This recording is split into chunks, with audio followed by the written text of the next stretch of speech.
Good morning, students. I hope you all are doing fine today. We are going to continue with the question answers for our first chapter for 9th standard. We are now going to move on to page number 12. This will be the exercise questions, and in this you will find in total there are 9 questions. So let's get on with them. We are going to start with our question number 1. Convert the following temperatures to the Celsius scale. Okay, we have to convert A and B into Celsius. A has 300 Kelvin and B has 573 Kelvin. So if you remember, in our previous video we saw that 0 degrees Celsius has a value equivalent to 273 Kelvin. जो 0 degree Celsius होता है उसकी value कितनी होती है? 273 kelvin होती है, right? So you need to convert kelvin into Celsius. हमने ये भी देखा था कि अगर 0 degree Celsius is equal to 273 kelvin होती है, and if you need to convert Celsius into kelvin तो आपको क्या करना पड़ता है? उसमें 273 ऐड करना होता है, राइट? और अगर केल्विन इंटू सेल्सियस करना है तो आपको 273 माइनस करना होता है.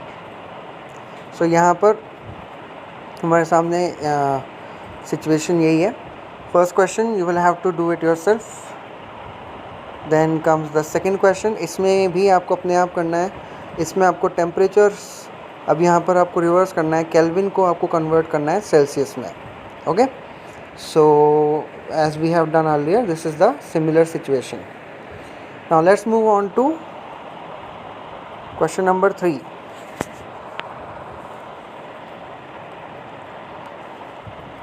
Give reason for the following observations. You need to provide the reason for the following observations. We have two observations, A and B. पहले A को देख लेते हैं. Naphthalene balls disappear with time without leaving any solid. अब first of all तो इसमें naphthalene balls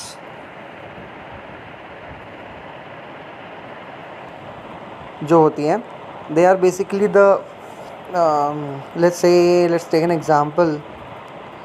जो phenyl की बॉल्स होती हैं ना, फिनाइल की गोलियां जिसको बोलते हैं अपन, we sometimes keep them in our winter clothes, है ना, and they are also used for their fragrance in bathrooms. They are basically naphthalene balls. तो क्वेश्चन हमसे ये पूछ रहा है कि naphthalene balls disappear with time without living any solid. Naphthalene balls क्यों डिसअपियर हो जाते हैं? जैसे time after some time disappear हो जाते हैं विदाउट लिविंग एनी सॉलिड. कुछ भी कोई रेजिड्यू कुछ बचता नहीं है, बस बॉल्स होती हैं और धीरे धीरे बॉल्स छोटे होके और गायब हो जाती हैं. आपको उसका रीज़न बताना है why those naphthalene balls disappear. तो इसके लिए you will need to find out your answer in the topic of conversion of states, जिसमें हमने देखा था अबाउट सब्लिमेशन, राइट? वो आपको इसमें यूज़ में लेना है for your answer. Okay, now let's check B. B में हमें दे रखा है we can get the smell of perfume sitting several metres away. तो आपको रीज़न बताना है कि हम सेवरल मीटर्स, कई मीटर्स दूर बैठे भी हमें परफ्यूम की स्मेल क्यों आ जाती है. इसमें आपको यूज़ में लेना है about the properties of particles. जो हमने 3 प्रॉपर्टीज़ पढ़ी थी पार्टिकल्स की. One of those properties is responsible for this. So you need to just find out that which property you are going to use to answer, or as to give it as a reason for this, for your B point. All right, now let's move on to fourth question. Arrange the following substances in increasing order of force of attraction between the particles. Okay, आपको ये जो substances दे रखे हैं जैसे water, sugar and oxygen, इनको arrange करना है किसमें? Increasing order of forces of attraction. यानी कि जो इंटरमॉलिकुलर फोर्सेस हैं उनके इंक्रीजिंग ऑर्डर में आपको इनको अरेंज करना है। दैट मीन्स सबसे पहले वो सब्सटेंस रखना है जिसमें सबसे कम आपको लगता है कि फोर्स ऑफ अट्रैक्शन होगा बिटवीन मॉलिक्यूल्स, और सबसे लास्ट में उसको रखना है जिसमें आपको लगता है दैट सबसे ज़्यादा फोर्स ऑफ अट्रैक्शन होगा बिटवीन मॉलिक्यूल्स। ऑलराइट, तो ये आपको तीनों वाटर, शुगर, ऑक्सीजन, ये जो तीनों हैं इन तीनों को आपको अरेंज करना है उस ऑर्डर में। Now next up is question number 5। What is the physical state of water at, ये तीन आपको ऑप्शंस दे रखे हैं। ऑप्शंस इन द सेंस ये तीन पार्ट्स हैं इस क्वेश्चन के, ए, बी और सी। आपको इन तीनों के बारे में बताना है कि इसमें वाटर की फ़िज़िकल स्टेट क्या होगी, 25 डिग्रीज़ पे क्या होगी, 0 डिग्रीज़ पे क्या होगी एंड 100 डिग्रीज़ पे क्या होगी। तो बेसिकली 25 डिग्री सेल्सियस पे हमें पता है that water mostly liquid state में होगा, राइट। एंड बट जो 0 डिग्री सेल्सियस है एंड 100 डिग्री सेल्सियस है, इसमें आपको दो सिचुएशंस अराइज हो सकती है। 0 डिग्रीज़ में वाटर सॉलिड भी हो सकता है, लिक्विड भी हो सकता है, एंड 100 डिग्रीज़ पे वाटर लिक्विड भी हो सकता है एंड स्टीम भी हो सकता है। We have seen the reasons for this in our previous lectures। फिर मैं आपको थोड़ा सा रिमाइंड करवा देता हूँ। Latent heat was the main reason कि 0 डिग्री सेल्सियस आइस का भी होता है और वाटर का भी होता है। टेम्परेचर चेंज नहीं होता बट स्टेट चेंज हो जाती है, राइट। अगेन 100 डिग्रीज़ में भी वाटर का भी, बॉइलिंग वाटर का भी 100 डिग्रीज़ होता है, एंड जो स्टीम होती है उसका भी 100 डिग्रीज़ होता है। अगेन यहाँ पर जो रीज़न है वो है latent heat, which is basically responsible for change of state and no change in temperature. You have to write that as a reason कि आप 0 डिग्रीज़ में आप उसको आइस और वाटर भी क्यों कह रहे हो एंड 100 डिग्रीज़ पे वाटर और स्टीम क्यों कह रहे हो। Okay, now question number 6। Give 2 reasons to justify A, water room temperature is a liquid। आपको इसमें 2 रीजंस देने हैं ये बताने के लिए, ये जस्टिफाई करने के लिए दैट वाटर रूम टेम्परेचर पे कैसा होता है, लिक्विड होता है। क्यों होता है, क्या रीज़न रखता है आपको ऐसे 2। Again you have to do what, you have to relate the properties of a liquid with water, है ना। आप लिक्विड की प्रॉपर्टीज़ को वाटर से रिलेट करोगे तो आप बता सकते हो कि हम वाटर को लिक्विड क्यों बोलते हैं। एनी 2 प्रॉपर्टीज़ आपको रिलेट करनी है, okay. And make sure that आपका आंसर ज़्यादा बेटर कंडीशन में तब होगा, मेक श्योर कि आप ऐसी रीजंस बताएं which are visible by your naked eye. That means आप ऐसे रीजंस ना बताएं which are basically related to let's say particles के बीच में फोर्स, पार्टिकल के बीच में स्पेस, राइट। ऐसे रीजंस हम नहीं दे सकते। We are going to need to give reasons which are visible by our naked eyes. हमारी आंखों से जो डायरेक्ट दिख रहा है ना, वो रीजंस आप देंगे अगर, तो that would be much better suited for this answer. आपको एग्जांपल बताता हूँ। जैसे आप एक तो ये रीज़न दे सकते हैं, जैसे लिक्विड्स जो है फ़्लो होता है, वाटर भी फ़्लो होता है, एक रीज़न आप ये दे सकते हो। एक और रीज़न दे सकते हो कि जो लिक्विड है वो शेप चेंज करता है, वाटर भी अपना शेप चेंज करता है, राइट। इस तरीके के आप कोई से भी 2 रीज़न दे सकते हो। नेक्स्ट है बी, आयरन एल्मिरा is a solid at room temperature. इसमें भी आपको अगेन 2 रीज़न देने हैं, and again those 2 reasons must be something that we can see with our naked eyes, which are visible to our naked eyes. वो ऐसे 2 regions आपको देने हैं।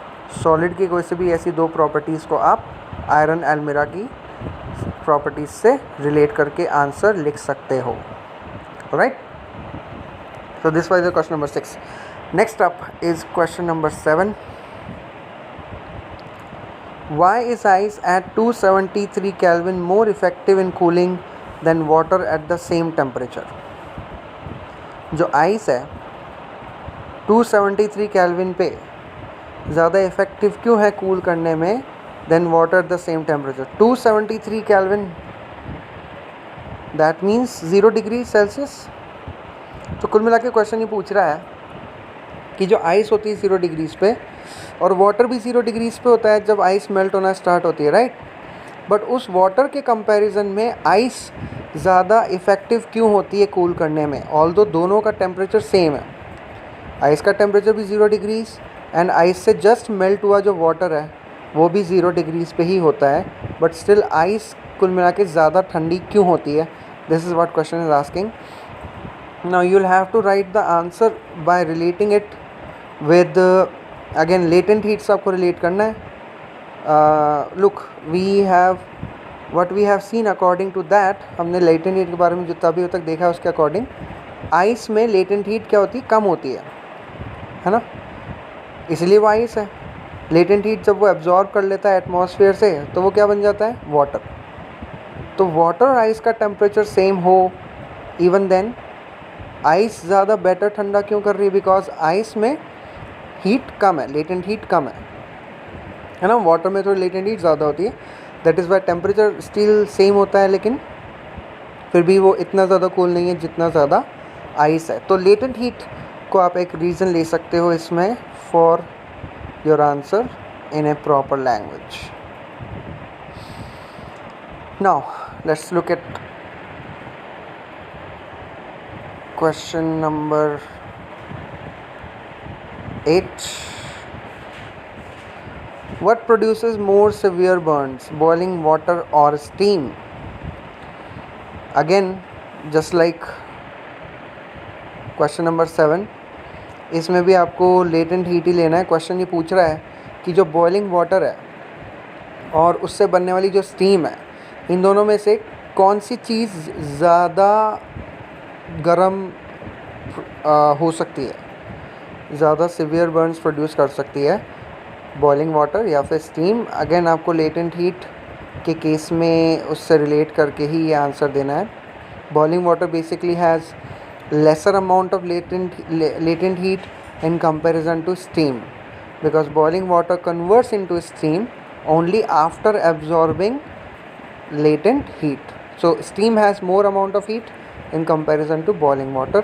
तो बेसिकली ये वाली चीज़ आपको अपने आंसर में यूज़ में लेनी है as an reason that why you are saying that boiling water या फिर steam is producing more severe burns. Okay, so these were 8 questions. Let's move to last question. Question number 9. Name A, B, C, D, E and F in the following diagram showing change in its state. आपको बताना है कि diagram में जो आपको जैसे कि A दे रखा है, B दे रखा है, C दे रखा है, D दे रखा है, E एंड F, आपको इनके नेम बताना है। Now for this you can use one thing. You can go a little back in your chapter. Let's say we can go,